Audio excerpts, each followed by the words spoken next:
सार आसी A56 12/256 GB RAM जेनटा कि 12 GB RAM 256 GB internal memory से मॉडल बाची भाई पूरा बहुत खुश से मॉडल नहीं नहीं के सार तो आम बहुत पुराना कस्टमर सार आम आरे दुकान के भी खुजी जाइए सार पचरा दुकान लागसी जे आसी जन आफ्टर कोरोना कोरोना बोले से मोबाइल बहुत लंग लाइफ भी चलला से दुकान ही खोजी खोजी मुझे आसिली देखो जो लोकेशन थिला से लोकेशन दुकान नहीं बड़ा आकु बोली काल से कोड अलग गोटे दुकान थी खोजी खोजी खोजी एंडिंग रे गोटे दुकान देखला से दुकान को बसी गली सेटे देखली से बोले कहला हां अच्छे बोली किंतु सब फाइनेंशियल सब फैसिलिटी हला परे नहीं अवेलेबल नहीं स्टॉक नहीं है और सेटा घंटा 2 घंटा पर आसीबो वेट भी करली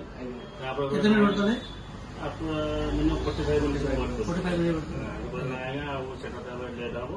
हम 4-5 बजे आसला हां कहले हां ठीक है 5 बजे रिटर्न टाइम रे हम देखिले लगेले मुझे से दुकान ना गोटे जगह मत पुन देखा रास्ता से पुना दुकान हां पुना दुकान आ कोटे से मैनेजर आगे देखिले त फेस देखि जान लिया दुकान कोन जानि पारेनी तो से दुकान एंट्री करले एंट्री करले आप से मॉडल से अवेलेबल थिला अब अफोर्डेबल प्राइस रे भी से जिंस मत आपन को पुराना दुकान जो सर्विस मिलतला एठी नुवा दुकान से सर्विस मिलला हां एग्जैक्टली से सेम भल लागला और आपन हैप्पी अछंती ओके समस्त कस्टमर को कोन कहबे सर समस्त कस्टमर समस्त से नया मोबाइल के आसंतु से मोबाइल किन के न